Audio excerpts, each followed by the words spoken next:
사도신경 중에 우리가 배웠던 부분 함께 다시 한번 암송을 해보실까요? 시작. 나는 전능하신 아버지 하나님 천지의 창조주를 믿습니다. 나는 그의 유일하신 아들 우리 주 예수 그리스도를 믿습니다. 그는 성령으로 잉태되어 동정녀 마리아에게서 나시고 본디오 빌라도에게 고난을 받아. 여기까지 지난주에 우리가 했습니다. 오늘 우리가 나눌 말씀은 십자가에 못 박혀 죽으시고, 한번 따라해 보시겠습니다. 십자가에 못 박혀 죽으시고. 네. 우리가 어떤 책을 읽을 때요, 그 책 첫 장부터 끝장까지 몽땅 다 암송을 했다고 하더라도 그 책의 저자가 말하고자 하는 핵심 내용을 모른다면 그 잘못 읽은 거죠. 우리가 어떤 사람을 만났다 하더라도 그 사람이 직업이 뭐고 생년월일은 뭐고 전화번호는 뭐고 다 빠삭히 한다 하더라도 그 사람의 마음속에 있는 고민과 성품과 생각, 미래의 계획을 모른다면 우리는 그 사람을 안다고 말할 수 없습니다. 우리가 어떤 그림을 감상할 때요, 이 그림은 색깔은 뭘로 썼고, 그리고 재료는 뭘로 썼고, 캔버스 크기는, 사이즈는 얼마고, 그런 정보와 지식, 과학적인 그런 지식들을 다 안다 하더라도 그 화가가 그려놓은 그 그림에서 표현하고자 하는 감정이나 혹은 메시지를 들을 수 없다면 우리는 그 그림을 제대로 감상한 건 아닐 겁니다. 무슨 얘기인고 하니? 지식과 정보가 중요한 게 아니라 지식과 정보를 통해서 담고 있는 말하고자 하는 핵심 메시지가 중요하다는 거죠. 예. 너무나 많은 사람들은 그냥 많이만 알면 되는 것 같은데요. 아니요, 많이 아는 게 중요하지 않습니다. 그 핵심, 줄거리를 잡는 게 중요합니다. 여러분, 오래전에 하버드 대학의 공부벌레들, 하버드 법대에 공부하는 학생들의 얘기가 나왔잖아요. 근데 거기에 나오는 학생 중에 하나가 자퇴해가지고 나가는 아이 중에 하나가 머리가 기가 막힌 좋은 아이가 하나 있었죠. 외워요. 그냥 한 번 읽으면 다 외우잖아요. 법전 다 외우고 케이스 사례들 다 외웁니다. 근데 그 아이는 떨어져요. 왜 그런지 아세요? 내용과 지식은 다 아는데 거기서 찝어내가지고 핵심적인 그 원리를 찾아내는, 추론하는 능력이 없기 때문에 그 아이는 법대에서 견디지 못한 거예요. 자, 질문. 우리가 믿는 기독교의 핵심은 무엇일까요? 우리가 예수 그리스도를 믿고 고백하는데 그분에게 있어서 우리가 꼭 잊지 말아야 할 가장 중요한 핵심 메시지는 무엇이라고 생각하십니까?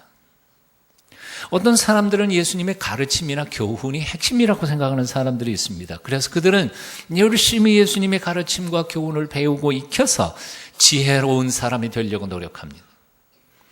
어떤 사람들은 예수님께서 모범적으로 윤리적으로 가난한 사람들 도와주면서 살았던 그 모범적인 아름다운 삶이 핵심이라고 생각합니다.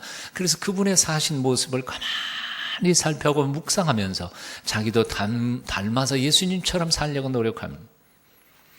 어떤 사람은 예수님께서 병든 자를 고치시고 기적을 행하신 것이 핵심이라고 생각하는 경향이 있습니다. 그래서 그런 사람들은 그분처럼 병 고치고 기적을 흉내내 보려고 사는 사람들이 있습니다. 그러나 우리가 공부하고 있는 이 사도들의 신앙 고백을 주의 깊게 묵상해 보면 그런 것들은 핵심이 아니라는 사실을 우리는 발견하게 됩니다. 사도들은 우리는 산상수훈을 믿습니다 라고 고백하지 않았어요. 세상에 산상수훈만큼 멋지고 위대한 보물 같은, 보석 같은 교훈들이 새겨져 있는 게 어디 있어요? 저요, 절에 다니다가 포기해버리고 교회 나와서 두 번째, 한 달 다니고 둘째 달부터 신약 성경을 누가 읽도록 해서 읽었는데요. 마태복음 5장 쫙 읽어가면서 이야, 저 책 무진장 좋아했거든요. 이런 글을 읽어본 적이 없었어요. 저는 교회 다닌 지 두 번째 달부터 산상수훈을 암송한 사람입니다. 이제 누가 외우라 그래서 외운 게 아니에요. 저는 아예, 제가 국어선생 출신이잖아요. 국어를 너무 사랑했어요. 시도 좋은 거 무조건 외웠어요. 한문도 그냥 누가 외우라 그래서 외운 게 아니에요. 그냥 외웠어요. 너무 좋은 문장들은 암송했어요. 산상수훈만큼 좋은 문장이 없어요.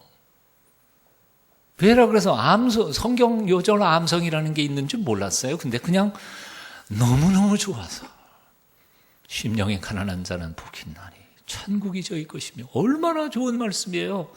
그런데 사도들은 그들의 신앙 고백 속에서 우리는 산상수를 믿습니다, 그런 구절이 없어요.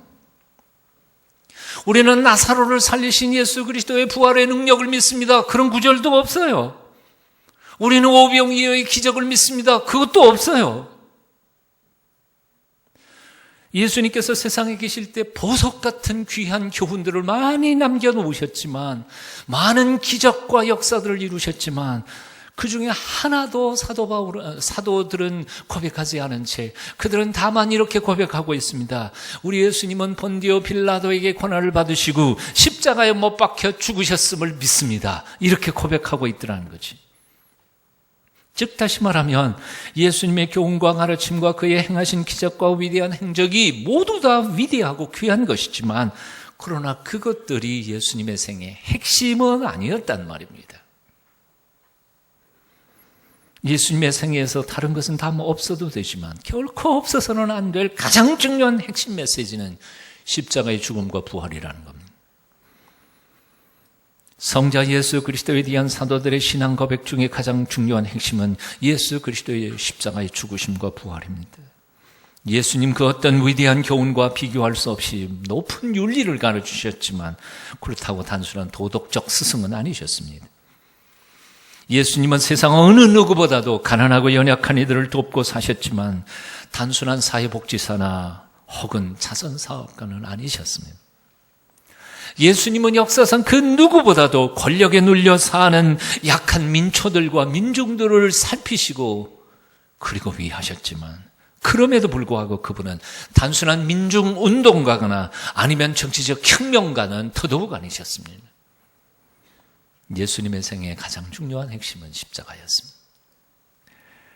만민의 죄를 대신 짊어지시고 죽어가신 그 골고다 언덕의 십자가, 이것이 바로 예수 그리스도의 생애의 핵심이었습니다. 기독교의 핵심이었습니다. 예수님은 인간 근본적인 문제가 돈만 조금 더 벌면 해결될 것이라고 생각하지 않으셨습니다.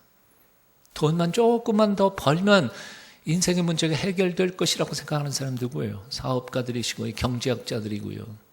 정치가들이 요즘 돈만 벌면 우리나라 더 잘 살게 될 거라고 생각해요. 모든 문제가 돈에 있다고 생각하는 사람들이 있어요. 사람들이 몰라서 불행해지는 것이다. 공부만 조금 더 하면, 알기만 하면 행복해진다고 생각하는 사람들이 있어요. 이 교육자들의 생각이지. 교육자, 선생님들의 생각이에요. 물론 무식해서 어려움을 겪는 건 사실이에요. 그렇다고 지식을 쌓아간다고 해서 행복해질 거라는 보장이 없어요.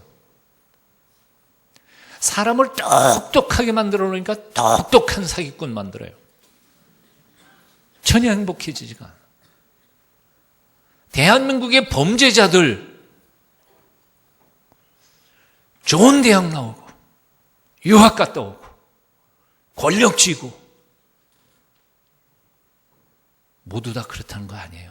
그들 중에서 오히려 고도의 사기꾼들이 얼마나 많이 나옵니까? 윤리적 도덕적으로 착한 사람만 만들어 놓으면 세상이 행복해질 것이라고 생각하는데, 아니요. 도덕적 인간이 도덕적 사회를 만들어가는 것은 아니다는 것을 이미 세상은 우리에게 가르쳐주고 있어요. 예수님께서는 인간 내면에 깊이 숨겨져 있는 죄악의 뿌리들, 이기심, 자기중심주의, 탐욕, 무력, 명예욕, 교만, 경쟁, 시기, 질투심, 그리고 이 마음속에 있는 미움, 이것들로 표현되고 있는 인간의 죄, 그것이 해결되기 전까지는 결코 인간은 온전히 행복할 수 없다는 사실을 주님은 아셨습니다. 그래서 그 인간들의 모든 허물과 죄를 대신 짊어지시고 십자가 높이 달려 죽으심으로써 우리 인간의 진정한 참된 행복과 평화를 선물하기 위해서 오신 대속 제물이셨습니다.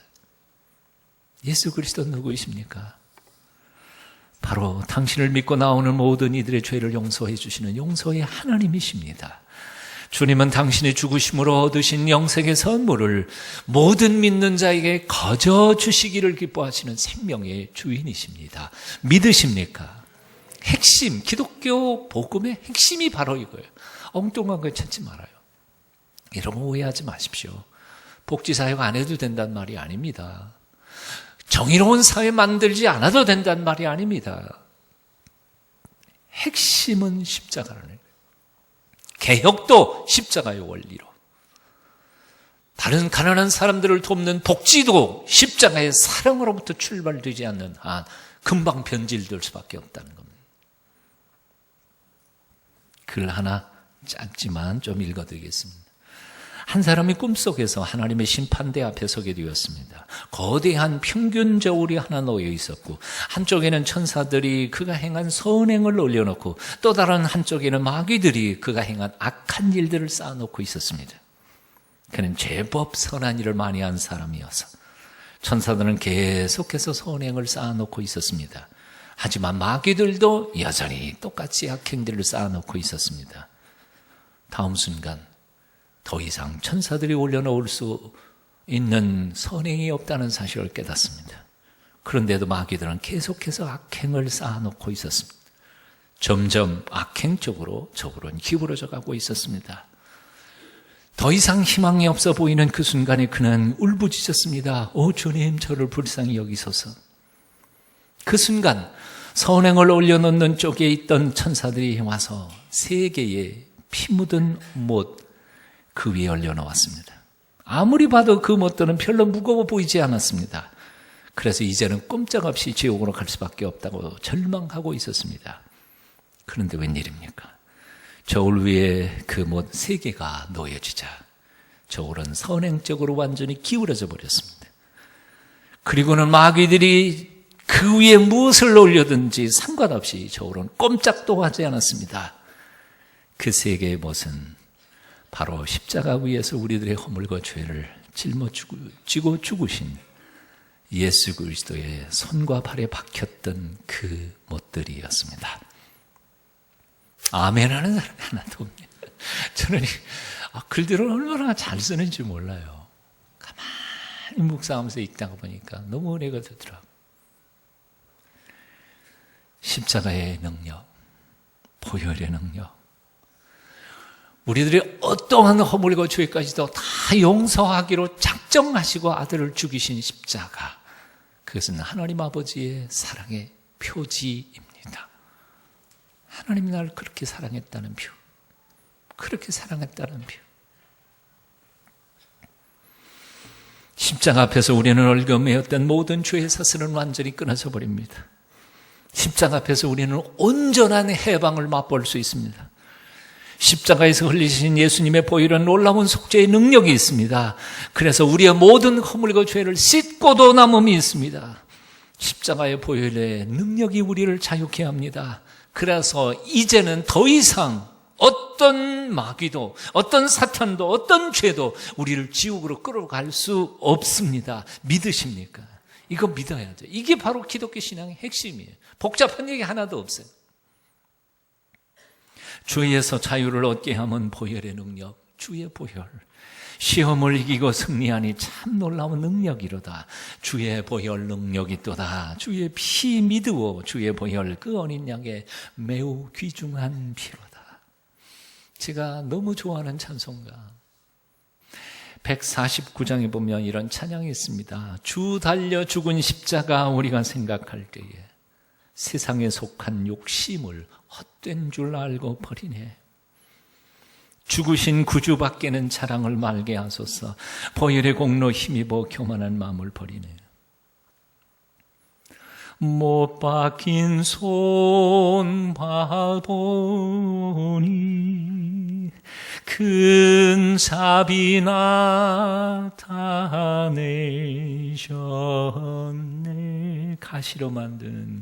가시로 만든 멸류관 우리를 위해 쓰셨네. 아멘. 여러분, 예수 그리스도께서 십자가 위에서 우리의 모든 허물과 죄를 다 짊어지시고 대신 죽으셨음을 믿으십니까? 그래서 십자가 앞에서 우리는 해방인 줄 믿으십니까? 더 이상 십자가 앞에서 여러분의 지은 죄와 허물 때문에 낙심하고 절망하고 과거를 돌아보면서 뒷걸음질 치지 않기를 축원합니다. 다 사했습니다. 주님께서 십자가 못 박혀 돌아가시면서 마지막 말씀이 다 이루었다. 헬라어로는 그게 테테스타예요. 완전히 지불했다. 완전히 지불했어요. 남은 게 없어요. 예수 그리스도께서 완벽하게 용서하셨습니다. 믿으세요. 그리고 담대하게 사십시오.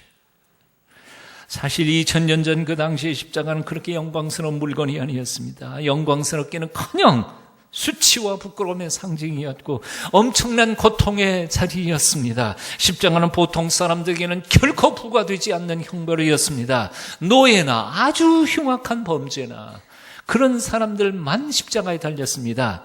그래서 로마 시민에게는 아무리 흉악한 죄를 지었다 할지라도 십자가형을 언도하지 않았다고 합니다. 이런 이유 때문에 철학자 키케로는 가장 참혹하고도 비열한 형벌이 십자가였다고 십자가형을 증오했습니다. 유대인들의 역사 속에는 이런 십자가형이란 아예 존재하지도 않았습니다. 그토록 극악한 사용 방법이었습니다. 그런데 십자가에 달려 죽은 자가 메시아라 주장하는 것, 그 자체가 그들에게는 용납할 수 없는 신성 모독이었습니다. 고린도전서 1장 23절에서 말한 것처럼 유대인들에게는 십자가는 거리끼는 것이었습니다. 거리끼는 것, 헬라어에서는 스칸달로스라고 표현합니다. 이걸 영어에서는 스캔들이라고 표현했습니다. 스칸달로스, 스캔들 뭐예요? 추문이에요. 악한 소문이에요. 이거는 말 내기도 부끄러운 얘기예요. 입에 내고도 쉽지 않은 그런 추한 소문. 이게 스캔들이에요. 그럼에도 불구하고 이 십자가, 지혜를 찾는 헬라인들에게는 미련하게 보이고 표적을 구하는 유대인들에게는 거리끼는 이 십자가 때문에 저와 여러분이 영원한 생명을 얻고 지옥 갈 수밖에 없었던 그 험악한 하나님의 심판 나라에서 자유함을 얻게 되었음을 믿어야 합니다. 이것이 복음이고 기독교의 핵심입니다. 다른 거 다 몰라도 돼요. 이것만 믿으면 돼요. 사도 바울은 그래서 감히 갈라디아서 6장 14절에서 이렇게 고백합니다. 그러나 내게는 우리 주 예수 그리스도의 십자가 외에, 한번 따라해 보실래요? 결코 자랑할 것이 없으니. 좀 더 힘을 내서 결코 자랑할 것이 없으니. 그 다음 말씀 잘 들어보실래요? 그리스도로 말미암아 세상이 나를 대하여 십자가에 못 박히고 내가 또한 세상을 대하여 그렇게 되었느니라. 세상에 대하여 내가 십자가 못 박혔어요. 세상도 내 앞에서는 십자가 못 박았어요. 이제 무의미한 거예요. 세상하고 나하고는 상관없어요. 십자가에만 관계 있는 거예요. 그는 또 이렇게 고백합니다. 갈라디아서 2장 20절 여러분 잘 아시는 것처럼요. 그런즉 내가 그리스도와 함께 십자가에 못 박혔나니 이제는 내가 산 것이 아니요 내 안에 그리스도께서 사신 것이라. 나는 죽었어요. 내 안에서 주님이 살고 계실 분이에요. 여러분 잘 아시는 것처럼 성자 어거스틴이 신앙에 대하여 고민하던 시절에 꿈에 천국 문 앞에 일어났는데 문지가 이렇게 말했다면서요. 나는 너를 아무리 봐도 철학자 키케로의 철학만 머릿속에 가득 찬 철학자이지 그리스도인은 아닌 것 같아. 그 얘기를 듣는 순간 깜짝게 일어나서 아니다, 나는 그리스도인이다. 나는 이제부터 오직 예수님과 그의 십자가만 생각하고 묵상하고 집중하리라, 전념하리라 결단했다면서요. 오늘 이 시간에 여러분에게 묻습니다. 여러분 누구입니까? 철학자이십니까? 시인이십니까? 감상주의에 빠져서 십자가를 노래하고 있는 CCM 가수입니까? 아니면 정말 그리스도인이십니까? 십자가를 가슴에 품고 나는 이제부터 십자가만 알리라, 십자가만 자랑하리라, 십자가만 묵상하면서 그 능력 안에서 살리라 결단하는 참된 그리스도인입니까? 사도 바울의 편지를 읽어보다가 보면 사도 바울은 세 가지 아주 중요한 사실을 결단하고 선포합니다. 그는 이렇게 말합니다. 첫째, 다메섹 도상에서 예수님을 만난 이후에 그는 나는 이제부터 예수 십자가 외에는 아무것도 알지 아니하리라. 빌립보서 3장에 있는 말씀이죠. 나는 예수님 밖에는 딴 건 난 아예 다른 책 읽을 필요도 없다는 거예요. 두 번째로 나는 십자가 외에는 자랑하지 않으리라. 세 번째로 이제부터 십자가 외에는 나는 전하지 않으리라. 말하지 않으리라. 여러분 뭘 자랑하고 계세요? 돈 자랑하세요? 예? 과거 좋은 학교 나온 거 자랑하세요? 여러분의 미모 자랑하세요? 예. 장난삼아 저한테 어떤 분이 그런 얘기를 하더라고요. 목사님, 저는 미모하고 돈밖에는 자랑할 게 없어요. 이쁘게 생긴 사람이 그러면 내가 말이나 하지. 돈이나 많은 사람이 그런 말 하면 내가 말이나 하지. 장난사람. 뭘 자랑하고 계세요? 뭘 자랑하고 사실래요? 십자가 외에는 내게는 자랑할 것이 없어. 지옥 아름목으로 내려갈 수밖에 없었던 나를 살리기 위하여 죽어주신 예수님의 그 십자가 외에는 나는 할 얘기가 없어요. 그런 사람의 그리스도인입니다. 그렇게 사시기를 축원합니다. 예수님의 십자가에 달리신 예수 그리스도를 믿고 고백한다는 사람들은 어떻게 살아야 합니까? 예수님, 십자가에 죽으신 예수님을 믿는다는 사람들은 어떤 모습으로 살아야 합니까? 고맙습니다. 감사합니다. 그리고 예전처럼 똑같이 살아요? 아니요. 십자가를 만나고 십자가의 예수 그리스도를 만난 사람들은 다시는 옛날 삶으로 돌아갈 수 없는 다리를 건너온 사람들이에요. 마치 홍해를 건너 가나안 땅으로 가는 이스라엘 백성들하고 똑같아요. 다시 홍해를 건너 애굽으로는 돌아갈 수 없는 존재들이 바로 십자가를 믿는 사람들입니다. 어떻게 살아야 돼요? 오늘날 많은 현대 그리스도인들은 감사합니다. 저를 죽을 몸을 살려주셨으니 고맙습니다. 그리고 찬송하고 그리고 끝이에요. 삶은 옛날 삶 그대로 살고 있어요. 그리스도인이 아니에요. 십자가를 따르는 사람들이 아니라고요. 뭐 어떻게 살아야 돼요? 십자가를 지시고 골고다 언덕으로 오르셨던 예수님의 뒤를 쫓아 우리도 그렇게 살아가야 하는 줄로 믿습니다. 우리는 너무 잘 알아요. 제가 뭐 새로운 얘기할 필요 없어요. 질문해 볼게요. 자, 넓은 길 가는 게 십자가의 길입니까? 좁은 길 가는 게 십자가의 길입니까? 넓은 문 들어가는 거가 십자가의 길입니까? 좁은 문 들어가는 게 십자가의 길입니까? 잘하시네요. 지금 무슨 말인 거 아니? 남들이 다 받는다는 뇌물, 크리스찬 공무원은 받지 말아야 되는 거죠. 그게 십자가예요. 그거 안 받으면요, 옆에서 견제받고요, 위에서 안 바친다고 또 난리치고요, 장사 제대로 못해요. 남들이 다 한다는 정치권과 야합해가면서 돈 주고 받으면서 사업장 확장시키려고 하는 거, 이게 넓은 길이에요? 좁은 길이에요? 넓은 길이죠. 그런데 그리스도인들, 십자가를 짊어지고 가는 사람들은 그 길 가지 않는다는 거예요. 손해를 볼지언정. 요즘 갑을 관계가 이 사회에서 굉장히 복잡한 문제를 가지고 있지요. 여러분이 갑이라 할지라도 을을 착취하는 게 아니라 을의 처참한 환경을 보면서 을을 사정봐주고 그들을 섬기는 거, 그게 십자가의 길이에요. 남들 다 갑일 때 을을 착취하고 혼내주고 협박하면서 찾아내는 거, 그게 넓은 길 아니에요? 간단하죠? 간단한데 쉬운 길은 아니에요. 어려운 길이에요. 열심히 내가 뼈 빠지게 돈 벌어가지고 가난한 사람들에게 나누어주는 거, 세상에 그게 얼마나 힘든 일이에요. 예. 내가 뭐 그냥 거저 쉽게 돈 버는 거 아니잖아요. 근데 뼈 빠지게 쓸 거 안 쓸 거 모아놓은 걸 툭툭 털어가지고 가난한 사람과 조국과 민족을 위해서 하나님의 영광을 위해서 바치는 거, 이게 십자가의 길이죠. 공부 저절로 하나요? 하루에 3시간, 4시간 겨우 잠자면서 밤을 패가면서 그 두터운 책들을 읽어가면서 박사학위 받고 새로운 기술을 발명해내고, 근데 그래 놓고도 내가 내 지식으로 내 배 채우는 게 아니라 기꺼이 남들 행복하게 사는데 털털 털어서 나누어주는 거, 이게 십자가의 길인 줄. 한번 따라해 보시겠습니다. 돈 벌어서 남 주자. 세상에, 그게 십자가의 길이에요. 공부해서 남 주자. 십자가의 길이에요. 내 몸 튼튼하게 만들어서 뭐 할 거예요? 나 혼자 오래 장수하고 잘 살라고? 아니요.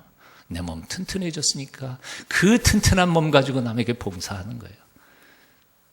그러니까 내 몸을 튼튼하게 관리하는 목적과 이유가 나 자신에게 있는 게 아니에요. 하나님이 내게 주신 사명 감당하는 데 있다고요. 아멘. 이게 십자가의 길이에요. 요즘에 젊은 사람들한테 그 앙케이트를 냈더니 통일 원하지 않는데요. 이유 아시죠? 통일 비용이 너무 많이 나가니까. 그러려면 우리 힘드니까. 북한 동포들 먹여 살리려면 돈이 얼마나 많이 들어갈 텐데. 에이, 좀 나중에 하기는 해야 되겠지. 그렇지만 나 아니고 다음 세대에. 저는 이렇게 생각합니다. 대한민국의 역사상 오늘 이 시대에 시대적인 가장 중요한 십자가가 있다면 아마도 통일의 십자가라고 생각합니다. 나와 내 사랑하는 자식들과 우리의 후손들을 위하여 오늘 좀 힘들고 어려워도 쪼개놓고 절약해서 북한 동포들을 살려내면서 평화롭게 이 땅을 하나로 묶을 때 하나님께서 이 민족을 통하여 온 세상에 복음을 전하는 제사장 국가로 다시 한번 써주실 줄로 믿습니다. 히말라야 고산족 사이에 양을 매매할 때 매매하는 방법이 참 특이하다고 그럽니다. 양을, 그 양이 튼튼하냐 튼튼하지 않느냐 그 상관없고, 말라냐야 통통하냐 상관없고, 양의 성질을 따라서 값이 2배도 3배도 뜨기도 하고 또 떨어지기도 한답니다. 양의 성질을 어떻게 평가하느냐? 아주 간단하다고 그래요. 그 히말라야 고산지대 산중턱에다가 양을 갖다가 놓고 팔 사람하고 살 사람하고가 그 양이 어디로 가는가를 보는 겁니다. 그러니까 좀 힘들어도 자기보다 위에 있는 산꼭대기의 풀을 바라보면서 뜯고 올라가는 녀석은 2배 내지 3배 값이 올라가고, 힘들지 않기 위해서 그냥 밑에를 내려다보고 풀 뜯어 먹으면서 밑으로 내려가는 양은 값이 형편없이 떨어진다는 거예요. 왜냐하면 히말라야 산 얼마나 높아요? 올라가도 풀은 있는데 협곡으로 내려가면, 밑에 내려간 다음에 그 다음에는 먹을 게 없으니까 굶어 죽는다는 거예요. 어떤 사람 참 재미있게 표현을 했습니다. 상향성의 양은 값이 많이 나가고 하향성의 양은 값이 떨어진다는 거예요. 오늘날 현대의 그리스도인들, 그리스도는 아닌 사람들도 요즘 너나 할 것 없이 우리가 지향하는 건 뭐죠? 편한 거예요. 쉬운 거예요. 땀방울 흘리지 않고 뭔가 얻는 거예요. 재미있는 거예요. 다 뭐예요? 내려가는 겁니다. 조금이라도 땀 흘리는 거 싫어요. 올라가는 것이 쉽지 않아요. 안 해요. 심지어는 십자가를 짊어지고 주님의 뒤를 쫓아가겠다고 하나님 앞에 서약했던 크리스찬들마저도 올라가기보다는 내려가기를 원해요. 오늘 이 아침 올라가 골고다 언덕을 올라가 하나님의 영광스러운 일꾼으로 쓰임받게 되는 건강하고 튼튼한 하나님의 사람들이 다 되시기를 축원합니다. 내 주를 가까이 하게 함은 십자가 짐 같은 고생이지만, 그러나 내 일생 소원은 늘 찬송하면서 주께 더 가까이 나아가기를 원합니다. 찬송가 502장 이 찬송이 여러분의 찬송이 되시기를 축원합니다. 기도하겠습니다. 존귀하신 주님, 주님 가까이 하는 건 정말 힘들고 어렵습니다. 십자가 짐 같은 고통입니다. 하지만 그것을 고생이라고 생각하지 않고 날마다 주님 찬송하면서 더욱 가까이 다가가는 저희가 되게 하여 주시옵소서. 그런 사람들을 통하여 이 세상 좀 더 따뜻하고 밝은 세상 만들어 가시는 하나님을 믿습니다. 우리를 붙잡아 그렇게 써 주시옵소서. 예수님 이름으로 기도합니다. 아멘.